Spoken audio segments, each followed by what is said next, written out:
Ezra, Nehemiah, and Esther. Walter F. Adeney, M.A. Introductory, Ezra and Nehemiah. Though in close contact with the most perplexing problems of Old Testament literature, the main history recorded in the books of Ezra and Nehemiah is fixed securely above the reach of adverse criticism. Here the most cautious reader may take his stand with the utmost confidence, knowing that his feet rest on a solid rock. The curiously inartistic process adopted by the writer is in itself some guarantee of authenticity.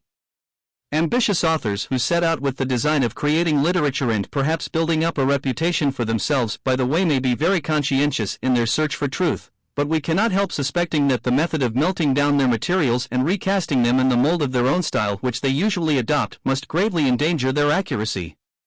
Nothing of the kind is attempted in this narrative. In considerable portions of it the primitive records are simply copied word for word, without the least pretense at original writing on the part of the historian. Elsewhere he has evidently kept as near as possible to the form of his materials, even when the plan of his work has necessitated some condensation or readjustment. The crudity of this procedure must be annoying to literary epicures who prefer flavor to substance, but it should be an occasion of thankfulness on the part of those of us who wish to trace the revelation of God in the life of Israel, because it shows that we are brought as nearly as possible face to face with the facts in which that revelation was clothed. In the first place, we have some of the very writings of Ezra and Nehemiah, the leading actors in the great drama of real life that is here set forth. We cannot doubt the genuineness of these writings. They are each of them composed in the first person singular, and they may be sharply distinguished from the remainder of the narrative, inasmuch as that is in the third person, not to mention other and finer marks of difference. Of course this implies that the whole of Ezra and Nehemiah should not be ascribed to the two men whose names the books bear in our English Bibles. The books themselves do not make any claim to be written throughout by these great men. On the contrary, they clearly hint the opposite, by the transition to the third person in those sections which are not extracted verbatim from one or other of the two authorities. It is most probable that the scripture books now known as Ezra and Nehemiah were compiled by one and the same person, that, in fact, they originally constituted a single work. This view was held by the scribes who arranged the Hebrew canon, for there they appear as one book. In the Talmud they are treated as one. So they are among the early Christian writers. As late as the 5th century of our era Jerome gives the name of Esdras to both, describing Nehemiah as the second book of Esdras. Further, there seem to be good reasons for believing that the compiler of our Ezra Nehemiah was no other than the author of Chronicles. The repetition of the concluding passage of 2 Chronicles as the introduction to Ezra is an indication that the latter was intended to be a continuation of the chronicler's version of the history of Israel. When we compare the two works together, we come across many indications of their agreement in spirit and style. In both we discover a disposition to hurry over secular affairs in order to dilate on the religious aspects of history.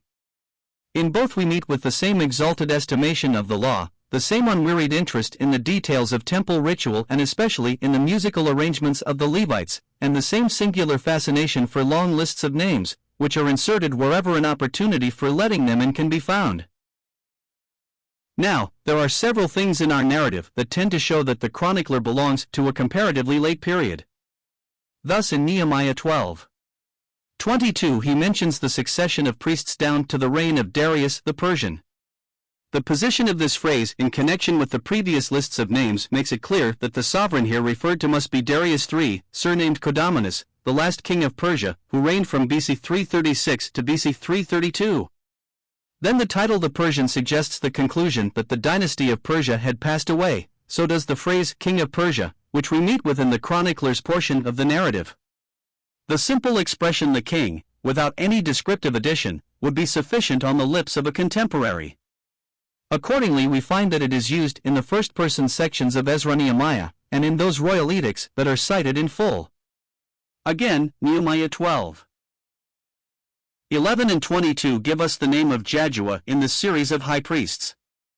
But Jaddua lived as late as the time of Alexander, his date must be about BC 331.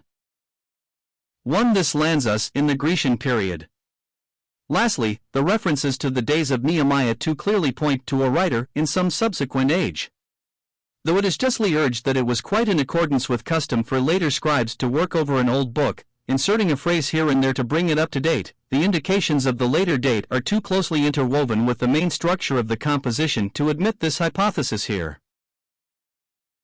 Nevertheless, though we seem to be shut up to the view that the Grecian era had been reached before our book was put together, this is really only a matter of literary interest, seeing that it is agreed on all sides that the history is authentic, and that the constituent parts of it are contemporary with the events they record.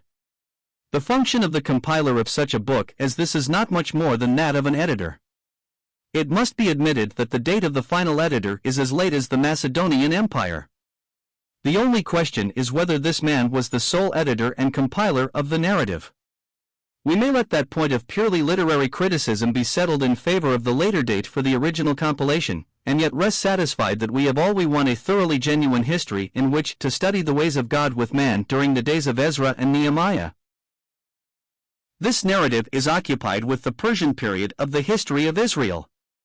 It shows us points of contact between the Jews and a great Oriental empire, but, unlike the history in the dismal Babylonian age, the course of events now moves forward among scenes of hopeful progress. The new dominion is of an Aryan stock, intelligent, appreciative, generous. Like the Christians in the time of the apostles, the Jews now find the supreme government friendly to them, even ready to protect them from the assaults of their hostile neighbors. It is in this political relationship, and scarcely, if at all, by means of the intercommunication of ideas affecting religion, that the Persians take an important place in the story of Ezra and Nehemiah. We shall see much of their official action, we can but grope about vaguely in search of the few hints of their influence on the theology of Israel that may be looked for on the pages of the sacred narrative. Still, a remarkable characteristic of the leading religious movement of this time is the Oriental and foreign locality of its source. It springs up in the breasts of Jews who are most stern in their racial exclusiveness, most relentless in their scornful rejection of any Gentile alliance. But this is on a foreign soil. It comes from Babylon, not Jerusalem. Again and again fresh impulses and new resources are brought up to the sacred city, and always from the far-off colony in the land of exile. Here the money for the cost of the rebuilding of the temple was collected, here the law was studied and edited, here means were found for restoring the fortifications of Jerusalem. Not only did the first company of pilgrims go up from Babylon to begin a new life among the tombs of their fathers, but one after another fresh bands of emigrants, borne on new waves of enthusiasm, swept up from the apparently inexhaustible centers of Judaism in the East to rally the flagging energies of the citizens of Jerusalem. For a long while this city was only maintained with the greatest difficulty as a sort of outpost from Babylon. It was little better than a pilgrim's camp, often it was in danger of destruction from the uncongenial character of its surroundings. Therefore it is Babylonian Judaism that here claims our attention. The mission of this great religious movement is to found and cultivate an offshoot of itself in the Old Country. Its beginning is at Babylon, its end is to shape the destinies of Jerusalem. 3 successive embassies from the living heart of Judaism in Babylon go up to Jerusalem, each with its own distinctive function in the promotion of the purposes of the mission. The first is led by Zerubbabel and Jeshua in the year BC 537. 3. The second is conducted by Ezra 80 years later. The third follows shortly after this with Nehemiah as its central figure. Each of the 2 first-named expeditions is a great popular migration of men, women, and children returning home from exile. Nehemiah's journey is more personal, the traveling of an officer of state with his escort. The principal events of the history spring out of these 3 expeditions. Zerubbabel and Jeshua are commissioned to restore the sacrifices and rebuild the temple at Jerusalem. Ezra sets forth with the visible object of further ministering to the resources of the sacred shrine, but the real end that he is inwardly aiming at is the introduction of the law to the people of Jerusalem. Nehemiah's main purpose is to rebuild the city walls, and so restore the civic character of Jerusalem and enable her to maintain her independence in spite of the opposition of neighboring foes. In all 3 cases a strong religious motive lies at the root of the public action. To Ezra the priest and scribe religion was everything.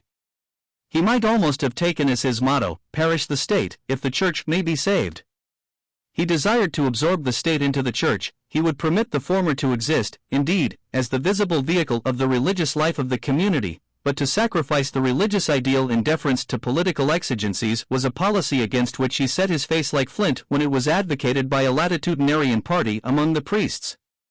The conflict which was brought about by this clash of opposing principles was the great battle of his life. Nehemiah was a statesman, a practical man, a courtier who knew the world. Outwardly his aims and methods were very different from those of the unpractical scholar. Yet the two men thoroughly understood one another. Nehemiah caught the spirit of Ezra's ideas, and Ezra, whose work came to a standstill while he was left to his own resources, was afterwards able to carry through his great religious reformation on the basis of the younger man's military and political renovation of Jerusalem. In all this, the central figure is Ezra. We are able to see the most marked results in the improved condition of the city after his capable and vigorous colleague has taken up the reins of government. But though the hand is then the hand of Nehemiah, the voice is still the voice of Ezra. Later times have exalted the figure of the famous scribe into gigantic proportions. Even as he appears on the page of history, he is sufficiently great to stand out as the maker of his age. For the Jews in all ages, and for the world at large, the great event of this period is the adoption of the law by the citizens of Jerusalem. Recent investigations and discussions have directed renewed attention to the publication of the law by Ezra, and the acceptance of it on the part of Israel. It will be especially important, therefore, for us to study these things in the calm and ingenuous record of the ancient historian, where they are treated without the slightest anticipation of modern controversies. We shall have to see what hints this record affords concerning the history of the law in the days of Ezra and Nehemiah. One broad fact will grow upon us with increasing clearness as we proceed. Evidently we have here come to the watershed of Hebrew history. Up to this point, all the better teachers of Israel had been toiling painfully in their almost hopeless efforts to induce the Jews to accept the unique faith of Jehovah, with its lofty claims and its rigorous restraints. That faith itself, however, had appeared in three forms: as a popular cult, often degraded to the level of the local religion of heathen neighbors; as a priestly tradition, exact and minute in its performances, but the secret of a caste; and as a subject of prophetic instruction, instinct with moral principles of righteousness and spiritual conceptions of God, but too large and free to be reached by a people of narrow views and low attainments. With the publication of the law by Ezra, the threefold condition ceased, and henceforth there was but one type of religion for the Jews. The question when the law was molded into its present shape introduces a delicate point of criticism. But the consideration of its popular reception is more within the reach of observation. In the solemn sealing of the covenant, the citizens of Jerusalem, laity as well as priests, men, women, and children, all deliberately pledged themselves to worship Jehovah according to the law. There is no evidence to show that they had ever done so before. The narrative bears every indication of novelty. The law is received with curiosity. It is only understood after being carefully explained by experts. When its meaning is taken in, the effect is a shock of amazement bordering on despair. Clearly this is no collection of trite precepts known and practiced by the people from antiquity. It must be remembered, on the other hand, that an analogous effect was produced by the spread of the Scriptures at the Reformation. It does not fall within the scope of our present task to pursue the inquiry whether, like the Bible in Christendom, the entire law had been in existence in an earlier age, though then neglected and forgotten. Even our limited period contains evidence that the law had its roots in the past. The venerated name of Moses is repeatedly appealed to when the law is to be enforced. Ezra never appears as a Solon legislating for his people. Still neither is he a Justinian codifying a system of legislation already recognized and adopted. He stands between the two, as the introducer of a law hitherto unpracticed and even unknown. These facts will come before us more in detail as we proceed. The period now brought before our notice is to some extent one of national revival, but it is much more important as an age of religious construction. The Jews now constitute themselves into a church. The chief concern of their leaders is to develop their religious life and character. The charm of these times is to be found in the great spiritual awakening that inspires and shapes their history. Here we approach very near to the holy presence of the Spirit of God in His glorious activity as the Lord and Giver of life. This epoch was to Israel what Pentecost became to the Christians.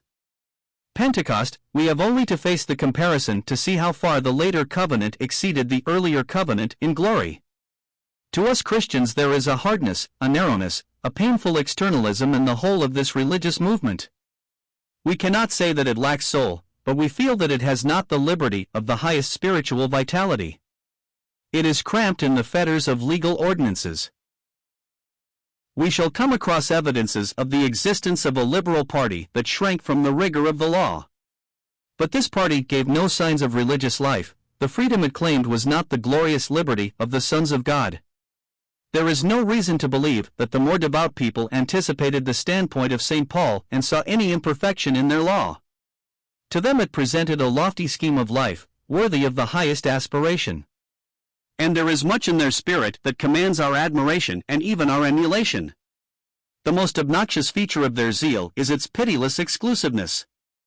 But without this quality Judaism would have been lost in the cross-currents of life among the mixed populations of Palestine. The policy of exclusiveness saved Judaism. At heart this is just an application, though a very harsh and formal application, of the principle of separation from the world which Christ and his apostles enjoined on the church, and the neglect of which has sometimes nearly resulted in the disappearance of any distinctive Christian truth in life, like the disappearance of a river that breaking through its banks spreads itself out in lagoons and morasses, and ends by being swallowed up in the sands of the desert.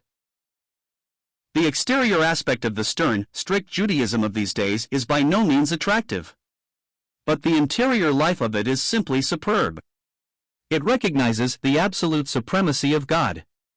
In the will of God it acknowledges the one unquestionable authority before which all who accept his covenant must bow. In the revealed truth of God it perceives an inflexible rule for the conduct of his people. To be pledged to allegiance to the will and law of God is to be truly consecrated to God. That is the condition voluntarily entered into by the citizens of Jerusalem in this epoch of religious awakening. A few centuries later their example was followed by the primitive Christians, who, according to the testimony of the two Bithynian handmaidens tortured by Pliny, solemnly pledged themselves to lives of purity and righteousness. Again, it was imitated, though in strangely perverted guise, by anchorites and monks, by the great founders of monastic orders and their loyal disciples, and by medieval reformers of church discipline such as Saint Bernard. Still later it was followed more closely by the Protestant inhabitants of Swiss cities at the Reformation, by the early independents at home and the Pilgrim Fathers in New England, by the Covenanters in Scotland, by the first Methodists. It is the model of church order and the ideal of the religious organization of civic life. But it awaits the adequate fulfillment of its promise in the establishment of the heavenly city, the New Jerusalem. Show less.